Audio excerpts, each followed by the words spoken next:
guys, welcome back. I hope you're all doing well. Today I'm here to talk about my TBR for the Olympic Games. The Olympic Games is a Greek mythology / Percy Jackson inspired readathon that is happening in June, and it is hosted by myself, Nicole from Nicole and her books, Sasha from The Wild Sasha, and Ali from The Nature of Pages. I am very excited for this readathon. I am blown away by the response it has received. I am so glad that everyone is just as excited about it as I am. I am on Team Apollo, of course. I can't really call myself the Oracle and not be on Team Apollo. I have liked Greek mythology since before I ever knew what Percy Jackson was, so when I finally got introduced into the Percy Jackson world, it was the best thing that ever happened to 12-year-old me. And Apollo has always been my favorite Greek god, so I am very excited to be on his team. I'll leave all the links to the readathon down below if you're interested, but let's get right into the TBR. So there are 5 mandatory challenges which I have to complete before moving on to the advanced challenges, and the first mandatory challenge is music to my ears. Listen to an audiobook. For this prompt, I'm actually substituting in the group book, which is Lovely War by Julie Berry. It is about 2 couples who meet at the height of World War I. 30 years after these lovers' fates collide, Aphrodite, the goddess of love, tells their stories to her husband Hephaestus and her lover Ares in a Manhattan hotel room at the height of World War II. She seeks to answer the age-old question, why are love and war eternally drawn to each other? But her quest to find the answer uncovers a tale of prejudice, trauma, and music, and reveals that war is no match for the power of love. This book came out fairly recently, and all my friends who have read it have loved it, so I'm really excited to get into it. Hopefully I like it, hopefully everyone likes it, because it is a group book, and there will most likely be a live show at the end of the month for it. The next prompt is healing. Read a book that will make you happy. For this prompt, I've chosen to read Jonathan Strange and Mr. Norrell. This book is huge. It's like 800 pages and it has been on my TBR forever. I am also buddy reading this with Nicole. I'm not exactly sure if the contents of this book will make me happy, but I am really looking forward to finally reading it with Nicole, and I know that checking it off my TBR will make me very, very happy. This book takes place in a world where magicians have lost the ability to do magic, but this man called Mr. Norrell has assembled a wonderful little library of lost and forgotten magical books and has somehow regained some ability to do magic. He goes to London and raises a woman from the dead, and soon he's finding himself helping the government in war against France. And everything is going well until a rival magician appears. Jonathan Strange is handsome, charming, talkative, and he's everything that Mr. Norrell is not. Mr. Norrell accepts him as a pupil, but Jonathan Strange has lots of dangerous ideas about magic, and eventually his heedless pursuit of dangerous magic puts not only his partnership with Mr. Norrell at risk, but also puts everything else he cares about at risk as well. I've heard lots of people say that this book is kind of like Harry Potter and the Night Circus put together. I don't think I know that many people who have read it, but it has been on so many people's TBRs. Hopefully I like it. Fingers crossed. The next prompt is, as a god of prophecy, Apollo can often predict the future. Read a book that you predict will be a 5-star read. I've chosen to read The Foxhole Court by Nora Sakafic.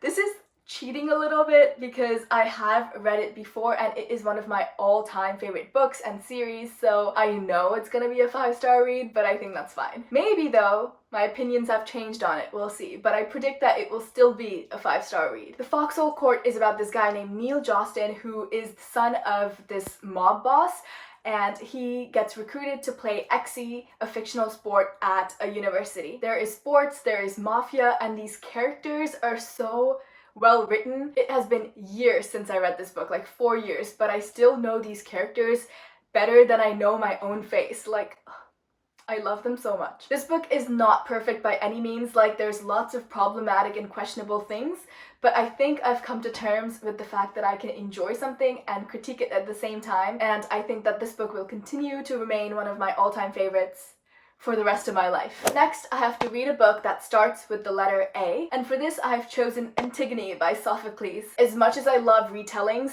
I do want to go back and reread all the old Greek classics, and I think this is one of the first ones I ever read, so I am excited to go back and reread it to see if my opinions have changed on it at all over the years. In this play, Antigone challenges the king for the right to bury her brother. Her brother had basically died a criminal of sorts, so the king had deemed him unworthy of receiving a proper burial, but Antigone had tried to bury him anyway against the wishes of the king. This is a timeless classic, and it raises the question of law and morality. Like, even if the law says something, is it really moral to follow that law? I'm really excited to get back to this book and see if I pick up anything new, because I was like in grade 10 when I read it, so hopefully now that I'm older I'm able to understand it a bit more than I understood it then. And the last of the mandatory challenges is the twin archers. Artemis and Apollo often look out for each other. Read a book that honors Artemis. So from Artemis's list of prompts, I have chosen to read a book while the moon is up. I will be reading the Odyssey by Homer. This version is translated by T.E. Lawrence. I think that this was one of the books I had to read in middle school, but I honestly have no recollection of reading it ever. Obviously, I know what the story is about, but I don't remember actually reading this, so I think I might have spark noted it. This is known as one of the most influential books ever written. It tells of the 10-year wanderings of Odysseus after the fall of Troy, along with his encounters with drug addicts, monsters, cannibals, nymphs, and his struggles for the favor of the capricious gods. I am really excited to read this, and it looks really tiny, but the text, it is so dense. Looking at it gives me a headache, so hopefully I will be able to finish it. After I have finished those 5 mandatory challenges, I can move on to the advanced challenges. There are 4 of them for Team Apollo. The first is Archery. Read a book shorter than 200 pages, and for this I have chosen Fantastic Beasts and Where to Find Them. This is Harry and Ron's copy, so it has their little doodles and notes in it.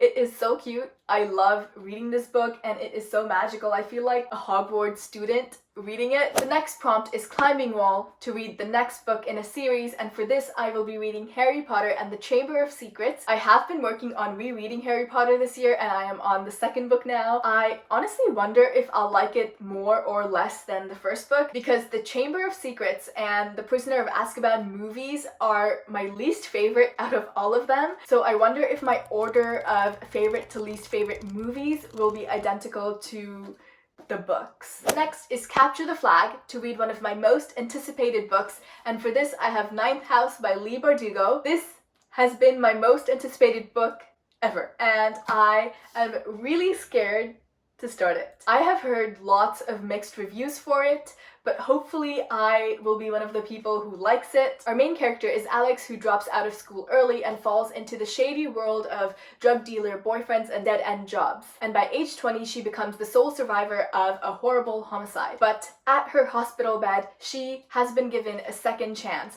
to attend one of the world's most elite universities at full ride. But what is the catch? And why her? She arrives in New Haven tasked with looking over the activities of Yale's secret societies, but then she discovers that their occult activities are much more sinister and extraordinary than she could ever have conceived. I've heard that this book is very dark, and it's got like a dark academia vibe to it, which is something that I really like in books, so hopefully I like it. Nicole also really liked this book, and Nicole and I have the same taste in books, so hopefully I like it as well. And the last advanced challenge is Pegasus Riding to read a book that was published within the last 5 years. And for this I've chosen Wicked Saints by Emily A. Duncan. It is about a girl who can speak to gods and must find a way to save her people without destroying herself. There is a prince in danger who must decide who to trust. There is a boy with a monstrous secret waiting in the shadows, and together they must assassinate the king and stop the war. This book sounds really intriguing to me. The summary has me like,